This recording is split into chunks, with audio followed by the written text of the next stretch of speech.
ओहिठाम तऽ कहै छै हुनकर अपन जमीन छै, निजी जमीन छै, तऽ निजी जमीन में किया नहीं लोग बनेते? हम बताबै छियै अपने के से हम पूछे चाहब वो बाटो घाटो अपने कते दिन से देखे छियै?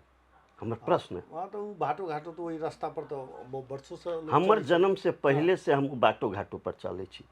नेपाल सरकार के लगानी लागल है वो बाटो घाटो में, वो ड्रिल में, अहाँ सब देख ले होबै। अच्छा। बाटो बनल रहे, सुंदर बाटो बनल रहे, सब कुछ बनल। छठ के पबनैती सब ओहि में घूमे।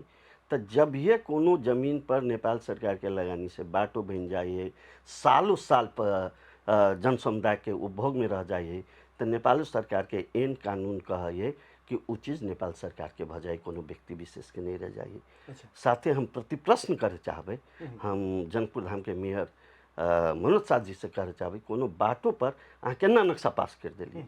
अहाँ देख लो भाई जनकपुर बृहत्तर के संरक्षित क्षेत्र है, जनकपुर बृहत्तर उनका पत्रों काटले छे। जब सरकार के लगानी में बाटो बनल छे, सब कुछ बनल समुद्र ओहि पर गैर कानूनी तरीका से अहाँ नक्शा पास कर देबे, कितने बड़का अन्याय छे, कितने बड़का अत्याचार छे। हम पूछे चाहे छे, प्रति प्रश्न करे चाहे छे ये मीडिया वासी से, उनका से वो गैर कानूनी उनका पर तो अख्तियार के मुद्दा लागे के चाहिए।